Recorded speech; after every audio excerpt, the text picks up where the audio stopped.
Ladies and gents, and welcome to CG Reaction, and this is Russian Sleep Experiment, explained by the channel The Infographics Show.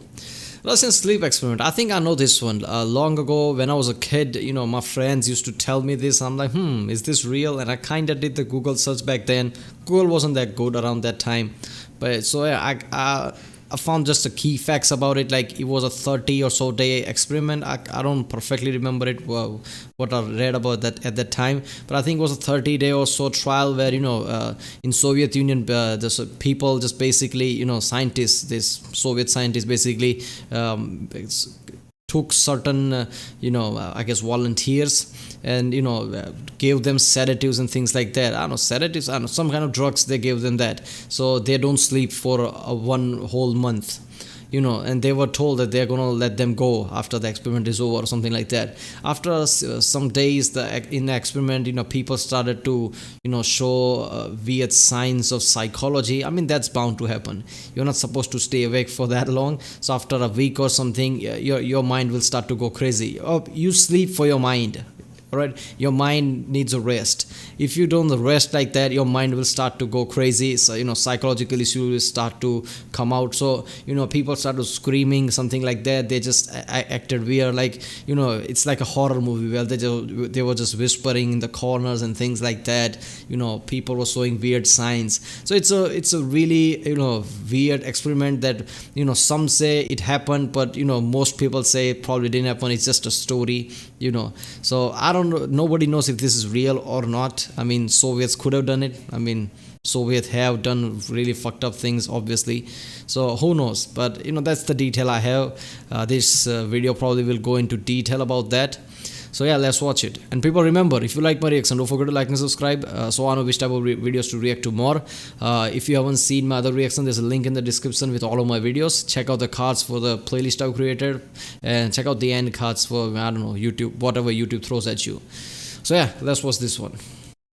A Russian researcher enters a room where he expects to see his human test subjects alive and well. Instead, he witnesses absolute pandemonium. He hears screams of the damned, and in front of him is a body that's been torn apart and eviscerated. It looks as though the Antichrist himself has been in the room. Even the survivors have had chunks of flesh ripped from their arms and legs, their ends of their fingers shown exposed bone. Their faces are sheared of skin. What is this inferno of madness, thinks the researcher. This wasn't exactly how the experiment was supposed to turn out, he thinks. Okay, the food wasn't great. We might have made those beds a bit more comfortable, but tearing each other to shreds over a bit of lost sleep? Come on, guys, that's not very comrade of you. That nightmare scenario is— Bit of lost sleep, bit. I think that, he probably saw that after 9-10 days. 9-10 days of not sleeping. The experiment was supposed to go for 30 days. I don't know if anybody went that far. So really, that's just a bit of sleeping. It's just a rest for your mind. Why would you have psychological issues when you don't sleep? When you don't sleep normally, your mind will automatically shut down. You will go to sleep if you want it, if you want to or not. If you literally put drugs in you, that doesn't make you go to sleep. I mean, obviously issues gonna come up. Right out of the famous Russian sleep experiment, if you believe it really happened. Let's start from the beginning of the story, and then we'll tell you what our team of world-class sleuths dug up on the truth behind this horrific experiment. So, it's the late 1940s, and Soviet-era researchers have created a stimulant that they believe can keep a person awake for a long time, which is handy when you're fighting a war. In the Second World War, the Germans had their version of such a stimulant, which was a formidable— They wanted, people who haven't slept yet for days and wanted them to be like a super soldier type of thing, who don't sleep and just fight like mindless zombies. Damn, man. Nazis were the worst of this, but Soviet obviously comes after them because they also did some really screwed up shit like this. Methamphetamine called Pervitin. The Americans and the British would dose their troops with the amphetamine Benzedrine, which was similar to your garden variety speed. The Soviets are looking to up the ante and use their own version of a drug, which won't lead to a total wipeout after a 3-day-long binge. They've made something special, but they need to test it on humans first. It's not hard to find test subjects since prisoners of war were aplenty in the 1940s. And where prisoners were concerned— Really? It's not just about prisoners. I've seen stories of the Soviet era where people talk about, like, they had neighbors with a family, like, 2 adults, obviously, and then three children who are like teenagers, or one of them is adult already or something like that. Family of 5 or 6. They knew them for years, and one day they just disappeared. And government officials like Soviets at the time that was there and just said that they were transferred or just moved somewhere else, even though the neighbors never said even the day before like they're going anywhere. Soviets just one day came and took them away. Where, I mean, that's up to you to think where they took him. So I guess test subjects in Soviet times, it's not that hard to come by. Bypassing ethical considerations wasn't such a big deal. They set up a test area where 5 subjects will stay. It's a sealed environment into which the researchers can release the stimulant in gas form and check if the levels of oxygen are okay. The subjects have been given dried food, each a bed with no bedding, running water, and a toilet. The researchers listen to the subjects through a microphone, and there are cameras through which they can monitor the subjects. The only portholes to the outside are 5-inch thick glass windows, which are barely good enough to see a shadow from. The scene is set, and the 5 men seem in good spirits for the first 3 days. The gas is doing its job, and the researchers are pleased about that. One researcher tells another, "Nazi meth, what a joke. Just wait until the world sees what we've cooked up. Comrade Stalin will be most pleased." The subjects have agreed to try and stay awake for 30 days, and have been falsely informed that if they can make the 30 days, they'll get their freedom. Such a deal seems fair to them. Things turn slightly dark around the 4-day mark, when the subjects start discussing war and the horrors they've seen. They speak of traumas, continual nightmares, other ghastly things they witnessed. Day 5, and things get worse. Minds start to overload by then, so they are thinking all the depressing things that could, like war and things like that, because their mind is, I guess, stressed out. The men start showing signs of psychosis, talking to themselves and things that are not there. They grow paranoid of each other and start whispering into those microphones, telling stories about the other subjects. The researchers, of course, know all about sleep deprivation. After 5 days, the mind can turn on a person. Hallucinations can seem real and horrifying. But they wondered, was it the loss of sleep? Look, I've never experienced actual hallucination, like seeing things that are not there. I've never experienced that in my life, as most people haven't. But that is a real thing that your mind does to you. It's just scary when I think about it, because in the end, only trust you have is you are stable, you are you. You can observe things, and they are the things, I guess. When you start to hallucinate, see things which are not there, everything around you falls apart.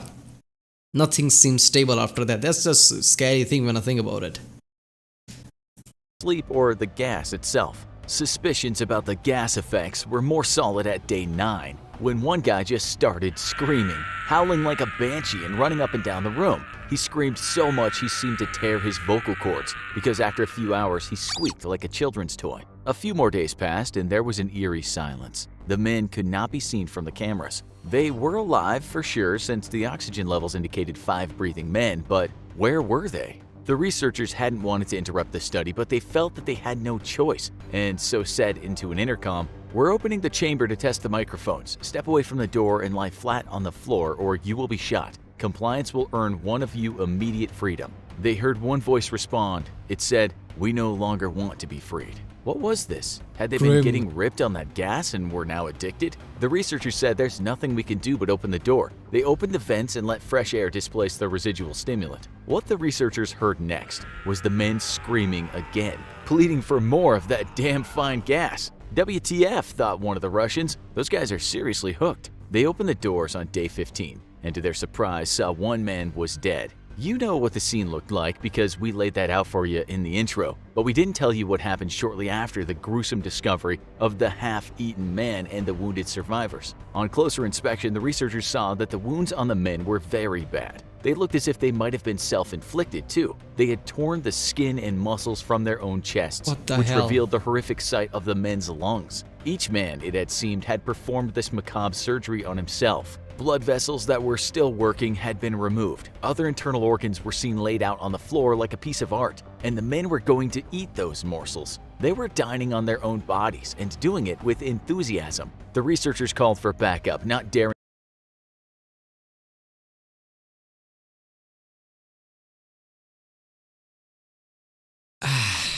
I think this is definitely not true. I don't care how much your mind is screwed up because of the gas and how much lies your mind tells you and your body.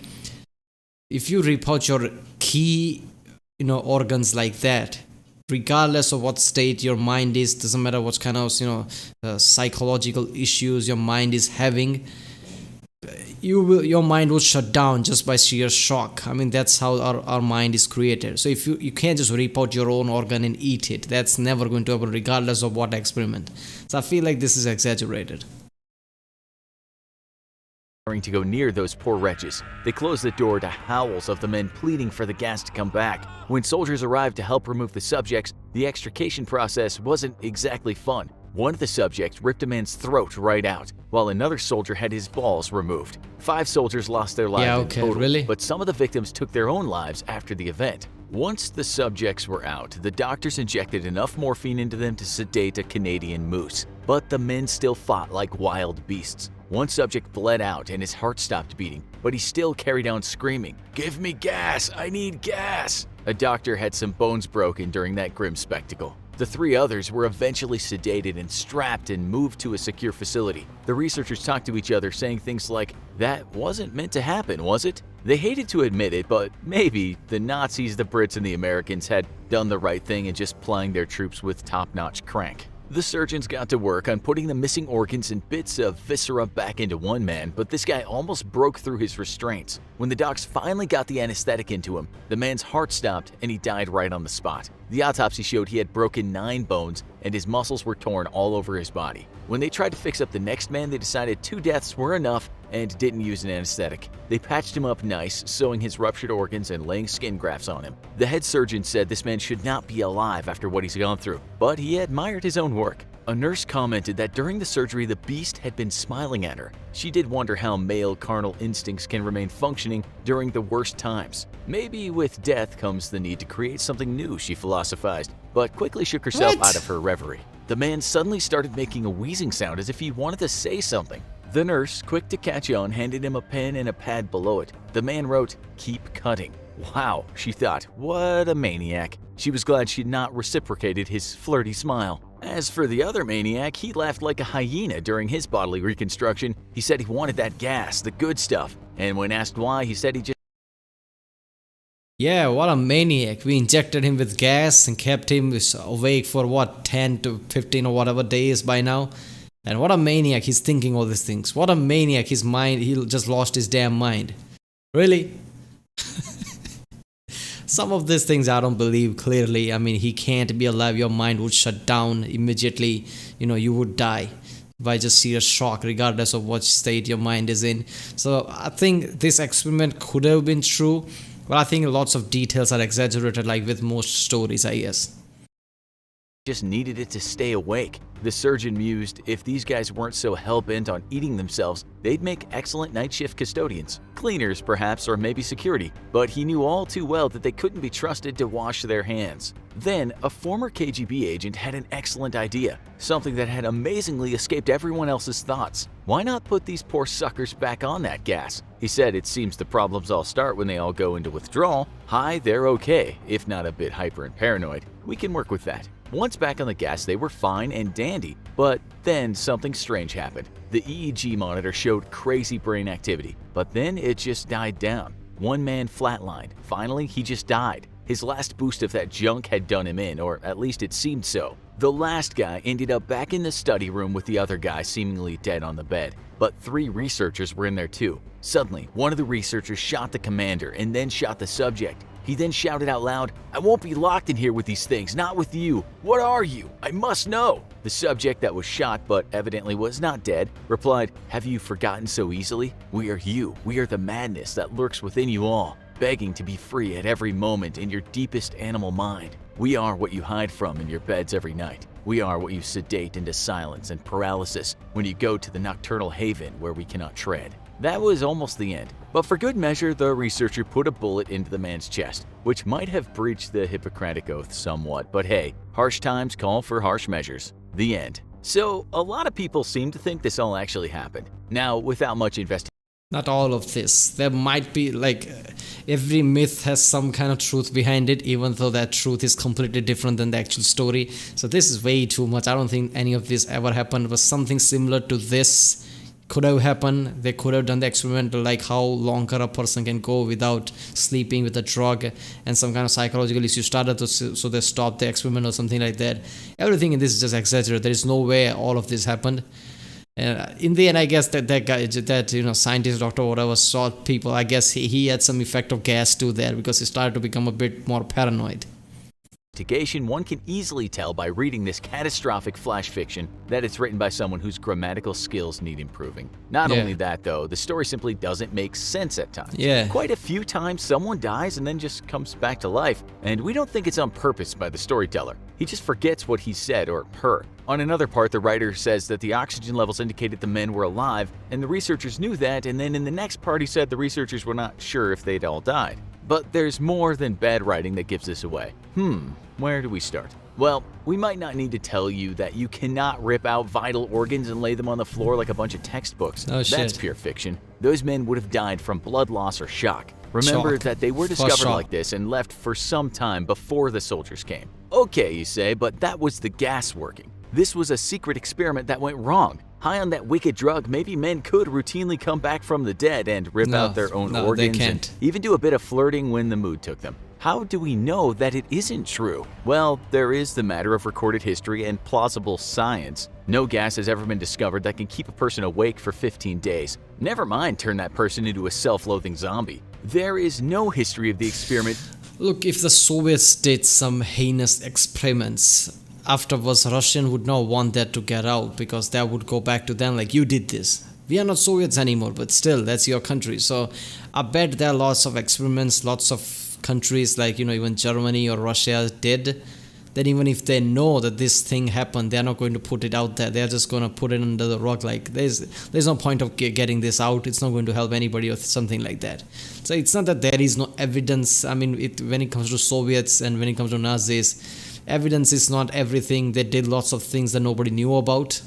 So, that's not, but still, you cannot rip out your organ and eat it. That's just pure stupid. Anywhere but on a website that's known for its scary, fictional, I'll say it again, fictional tales. It would be astounding if one author alone, writing badly from his or her bedroom, had access to more secret information than the CIA. Then it's definitely fake. There is not even truth to it. I didn't know this was on some kind of fictional website somebody wrote this. If this is just something that was out there, people told each other, and when the internet came, people wrote on the website like this is something like some kind of myth, then I could understand every myth has some kind of truth. But somebody just first ever somebody heard about this was on some kind of fictional website. This is completely fake. And the British Secret Services. As we said in this could be good SCP, wouldn't it? Somebody should have made this SCP story, and we embellished this part ourselves. Many soldiers on all sides of the war broke so bad that they could stay awake longer. The officers were handing out that stuff like candy, but not even the most dedicated ice fiend could stay awake for 15 days. And those badly buzzed soldiers would have likely only done 24 to possibly 36 hours awake. The Pentagon has even done studies on this, and even if men are forced to stay awake for more than 48 hours, they will become pretty slow and pretty much useless as soldiers. They'll make tons of mistakes, which is not... I have stayed awake for more than 48 hours in the past. Well, since I started to build muscle, I can't do that. I've come to realize that your body needs rest when you're big. So I can't do more than 48 hours now. But 10 or so years ago, it was an SSC and things like that, exams. And also, there was some incident, not incidents, there was some times when I did that because I was playing Skyrim or something. I don't remember it. So, things like that. I have stayed awake more than 48 hours, but yeah, I can definitely say after 48 hours, I could see that I'm slow. My thinking was slow, I was slow, and I'm like, yeah, okay, that's enough, and I went to sleep afterwards. So yeah, long ago, I was one of those people who could stay awake longer than their body can tell you, but I eventually went to sleep because I was starting to feel that I'm slower.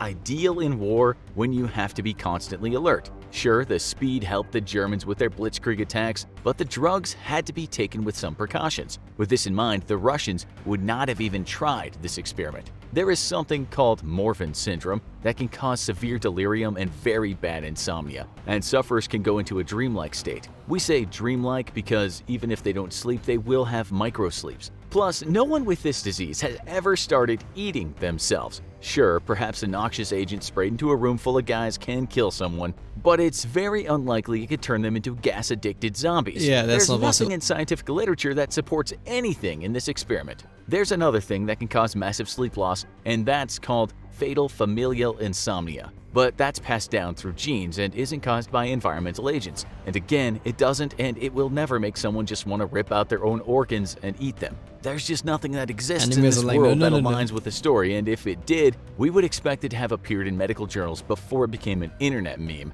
Then Yeah. again, many of you have been asking in the comments how we managed to put out so many episodes per day. Maybe the entire staff of the infographic show are crank-addicted zombies with an undying lust for human flesh after all. Of course, that's preposterous. But isn't that exactly what a team of crank-addicted zombies with an undying lust for human flesh would want you to think? The Russian No. sleep experiment isn't a bad story, but it could have been better. Sleep deprivation is actually a torture that has been used by militaries, and that itself can drive a person half crazy. Still, in this Heard in Guantanamo Bay, they put massive speakers there and just played it, full blast, some rock music. I don't know which one was that.